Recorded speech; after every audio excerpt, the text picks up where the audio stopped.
Otep à tous, bien-aimés frères et sœurs. Un audio circule sur les réseaux sociaux où on entend la voix de l'ancien Premier ministre burkinabé. Je ne peux pas vous dire si c'est vraiment la voix du Premier ministre ou bien c'est quelqu'un qui a imité sa voix.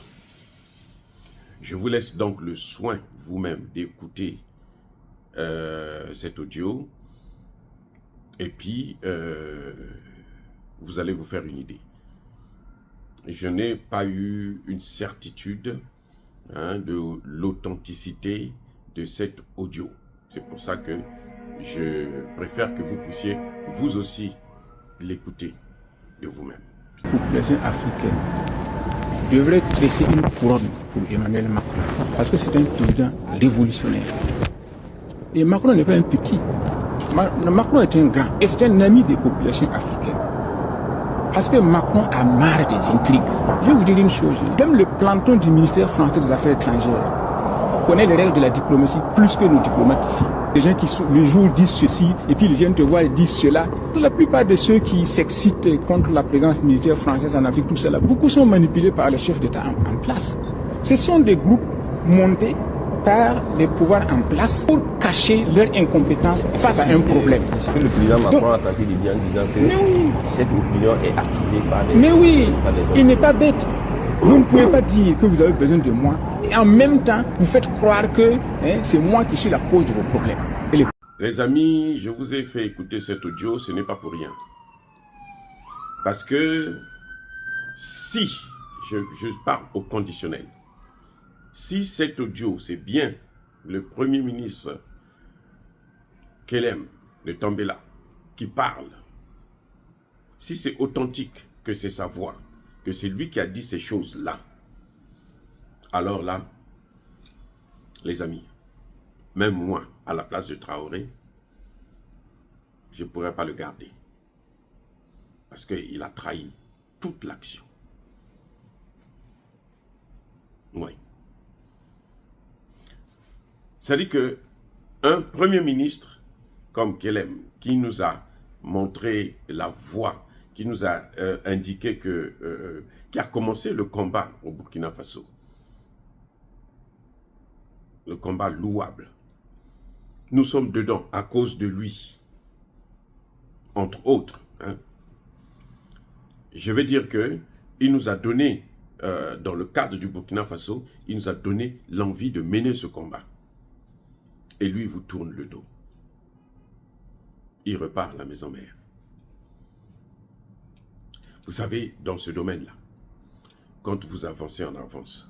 Quand vous vous arrêtez là, on s'arrête. Mais si vous reculez, on vous abat. Et M. Kelem ne peut pas faire croire aux Africains que... Mais c'est grave ça.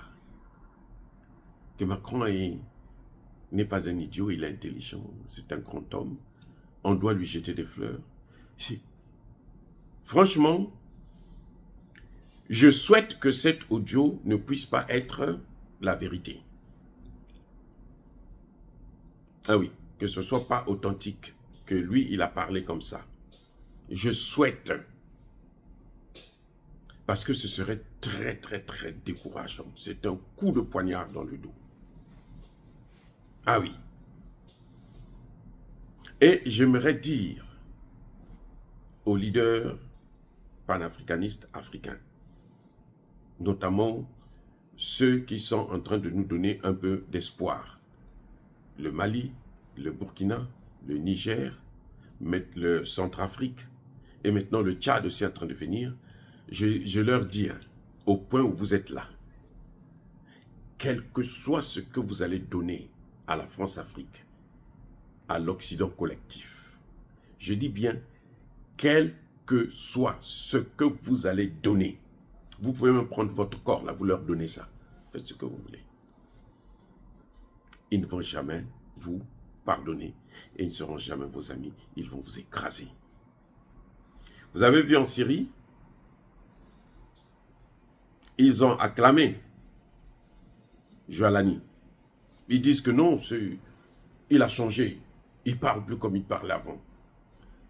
Il n'a plus égorgé, hein, en tout cas. Il n'a pas encore égorgé des Américains.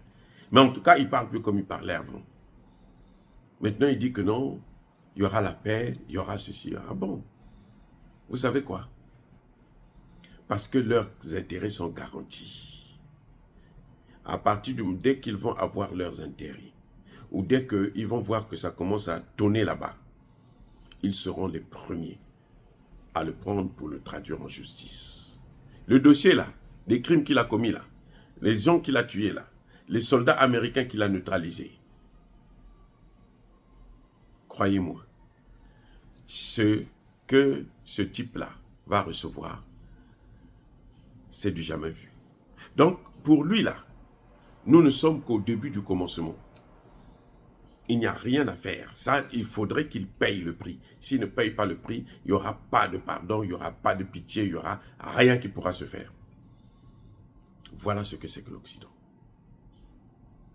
Donc, quand je vois des gens, si le Premier ministre pense à des bêtises comme ça, croyez-moi, bon, c'est qu'il n'a rien compris de la science politique.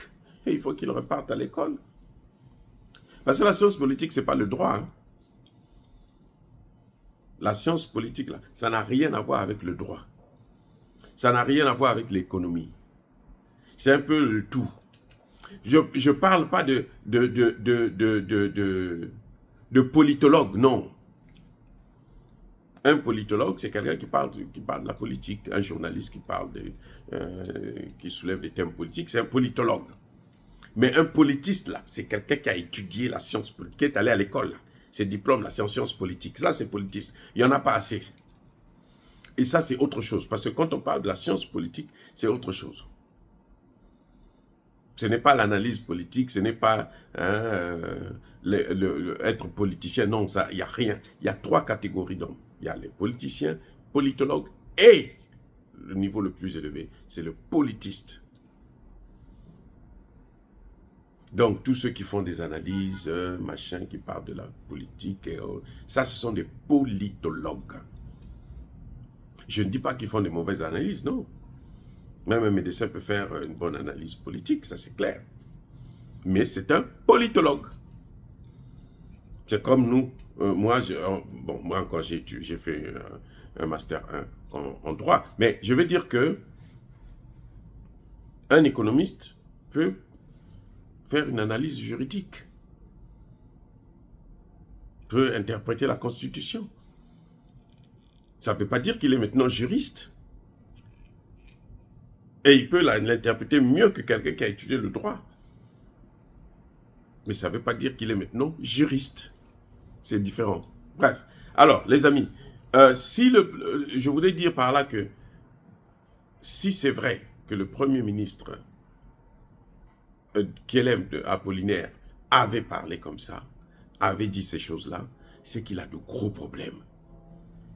Qu'il faudrait maintenant qu'il règle, parce qu'il ne peut pas continuer comme ça, c'est pas possible. C'est trop fort. Déjà même pour croire à ces choses-là seulement, c'est pas normal, c'est pas possible. Voyez-vous? Donc, bien aimés frères et sœurs, moi j'ai été très déçu quand j'ai entendu ça. Mais bon, j'ai mis le doute, hein, et lorsqu'il y a le doute, ça profite à l'accusé. Parce que bon, tout le monde, puisque malheureusement, le président Traoré n'a pas expliqué pourquoi il s'est débarrassé de son ancien Premier ministre. Mais bon, c'est notre devoir de chercher à comprendre un peu ce qui se passe et tout, pourquoi il a été viré. Et donc, dans la recherche, je suis tombé donc sur ces audios. Moi, je ne sais pas si c'est vrai ou si c'est faux, mais en tout cas, si c'est vrai, ce serait très dommage. Très, très dommage. Mais je voudrais seulement rappeler au Premier ministre sortant, au Premier ministre entrant, au président de l'AES, à tous les présidents panafricanistes, qu'ils sachent qu'au point où ils sont arrivés là, ils ne seront jamais pardonnés.